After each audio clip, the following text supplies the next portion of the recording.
Thanks to Surfshark for sponsoring this video. Find out more later on. Hey, 42 here. If you're constantly late for work, routinely miss deadlines, find yourself frantically shopping for presents every Christmas Eve, or shake your head in disbelief as you submit your income tax return late, again, then don't worry, you're not alone. And you probably aren't just incompetent or lazy either, unless you're watching this video at 3 o'clock in the afternoon in your pajamas, in which case, all bets are off. No. What's far more likely is that you're just a victim of what's called planning fallacy, a common human tendency to overestimate how quickly we work, or underestimate how long it takes to get things done. There's a fair chance you see this play out in your own life all the time. But even if you don't, the planning fallacy is in action all around you. Sydney Opera House took 10 years longer to build than planned and cost 14 times more than was budgeted for. Berlin Airport took 15 years of planning, and even then, the project finished 9 years late. And Pinky and the Brain plan to take over the world every single night, but they're yet to succeed. So don't beat yourself up too much. The planning fallacy catches out people whose actual job it is to plan stuff, as well as some other super smart characters. In 1857, the Philological Society of London, a gang of word nerds dedicated to the study of language, declared the English dictionaries of the day to be, on the whole, a bit shit. And so they decided to completely review and update every single word that had been added, starting from around the year 1150 AD. It was a massive project that would eventually deliver the first edition of what we know today as the Oxford English Dictionary. And by the time it was published as one complete work, it was a 10-volume monster that, as far as anyone knew, contained every single word in the entire English language. Of course, the society had known it was an ambitious undertaking, but unfortunately they wildly underestimated just how ambitious.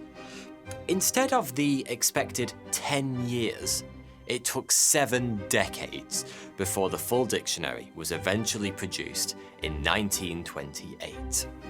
In other words, it was a masterclass in planning fallacy. Now, if you love traveling like I do, then you'll love the fastest and easiest VPN, Surfshark. Did you know Surfshark helps to avoid price discrimination based on your location, so you can save money on plane tickets and car rentals whilst traveling?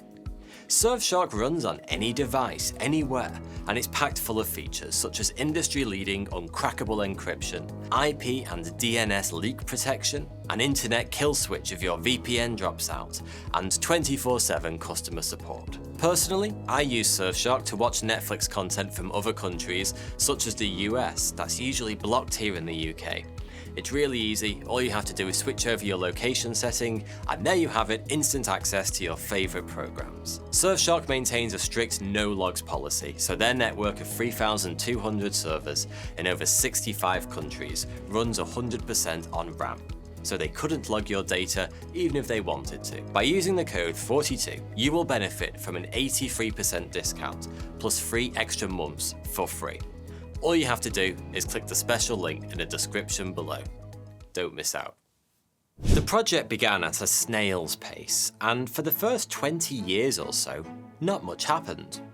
But in 1879, the Oxford University Press recruited James Murray as editor. As well as being a philologist, language geek, Murray was also a lexicographer, dictionary maker. And it was under his command that the Oxford English Dictionary really took off. Okay, perhaps took off isn't quite the right phrase. After a full 5 years of hard graft, Murray's team made it as far as the word ant. They worked from the scriptorium, a specially constructed room that sounds like it belongs in Hogwarts, where they processed the 2 tons of source material collected by the Philological Society. Unlike most dictionaries, the Oxford English didn't just provide a definition for each word, it also showed each word's history. and quotes from various books and articles were included to demonstrate how each word may be used in various eras.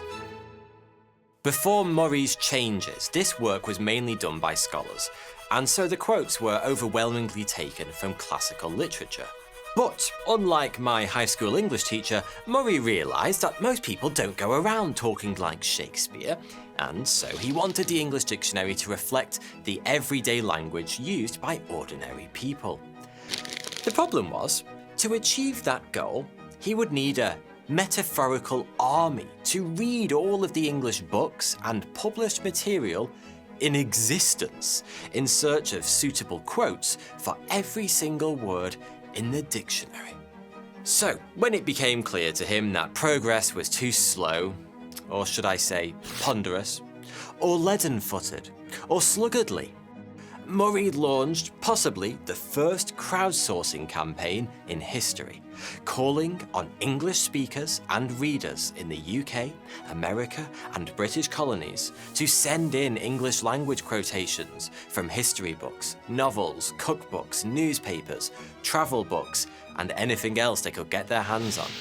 His plea to the English-speaking world was well received, and reinforcements for Murray's army of would-be wordsmiths included about 500 American contributors and around 800 Brits.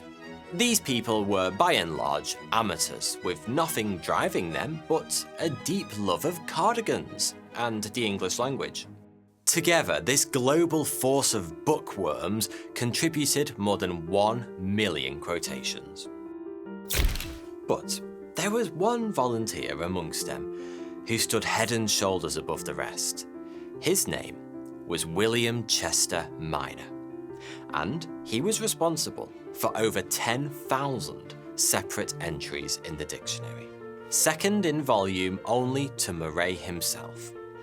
Minor was an American doctor living in the United Kingdom.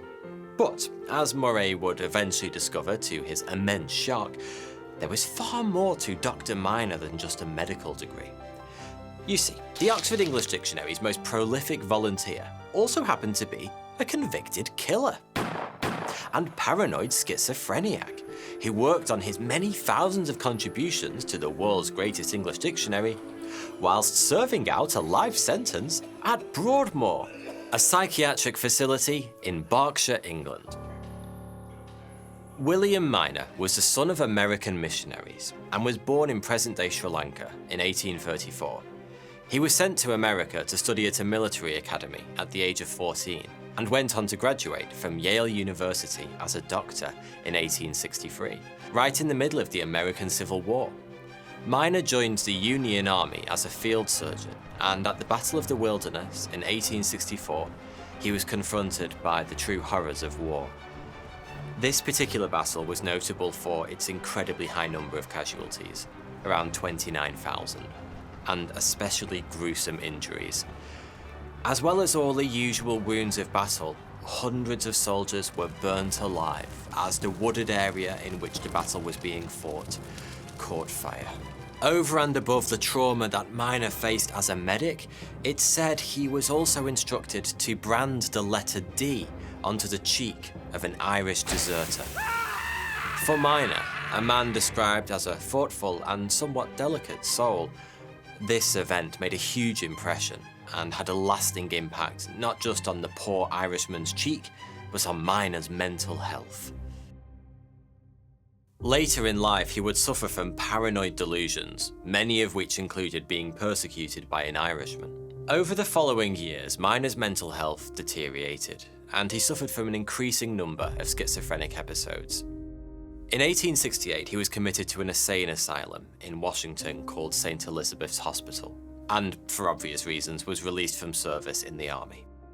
In 1871, he travelled to London for a change of scenery, although it's hard to see the therapeutic benefit of this decision. The world's largest city at the time, 19th century London was described by many adjectives, but relaxed and tranquil were not often amongst them. London was also home to a huge Irish population, many of whom were refugees from the Great Famine.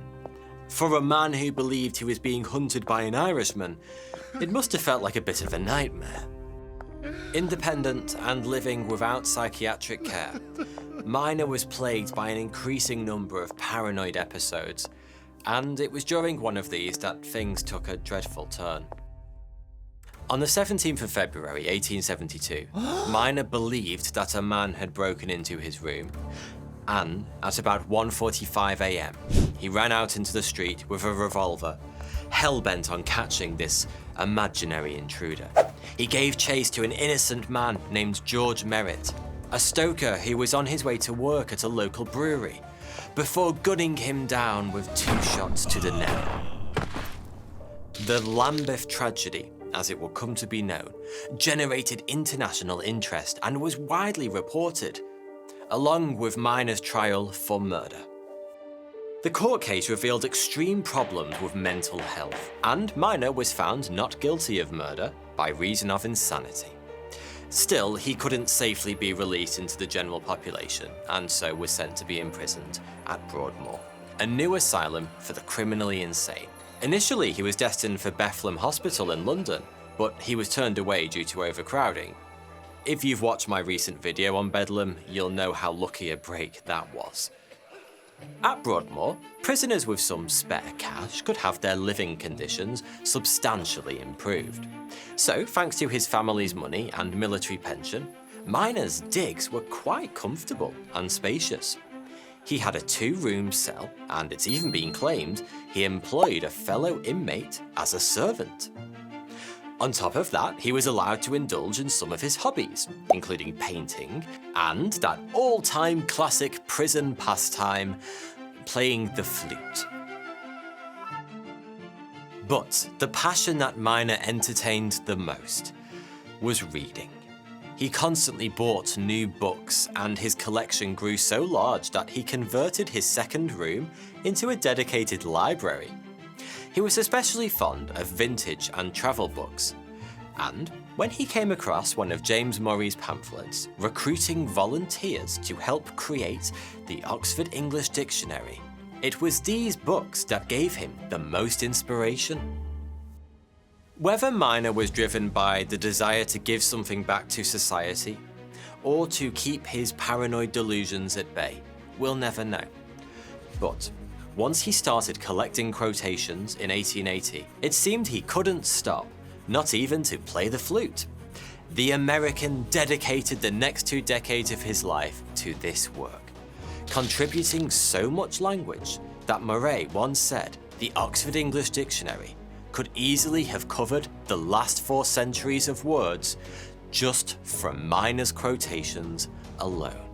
Minor was something of a mystery to Murray and the Oxford Dictionary team for a number of years. He signed off his letters with only his name and location: Broadmoor, Crowthorne, Berkshire. That's not exactly a lot of detail, and the group of lexicographers, I don't know how many more times I can say that word, believed Minor was possibly a medical man working at the asylum who happened to have a lot of spare time on his hands.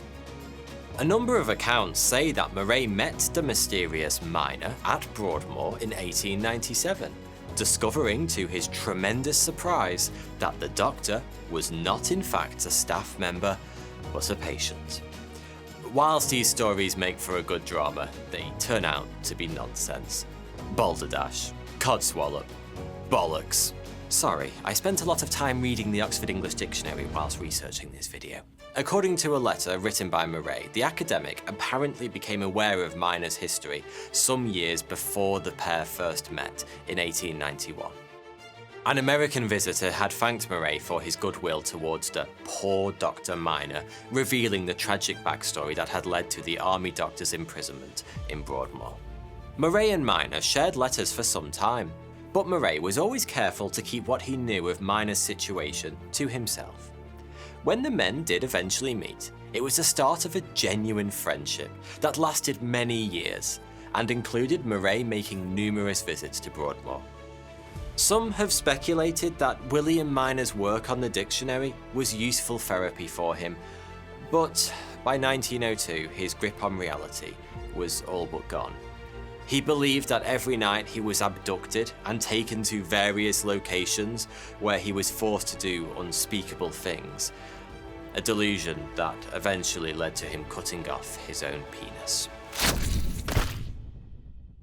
Murray, as well as other family and friends, campaigned to have Minor repatriated, and finally, in 1910, he was released from Broadmoor and sent back to America, where he spent the remaining years of his life at St. Elizabeth's Hospital. William Minor was a tortured soul, but a keenly intelligent man who made an extraordinary contribution to the English language. Next time you don't understand a word, it may be thanks to one of his 10,000 contributions to the Oxford English Dictionary that you end up a little wiser. In linguistic terms, he's an unsung hero, and for that, he deserves our gratitude, or appreciation, or regard. Thanks for watching.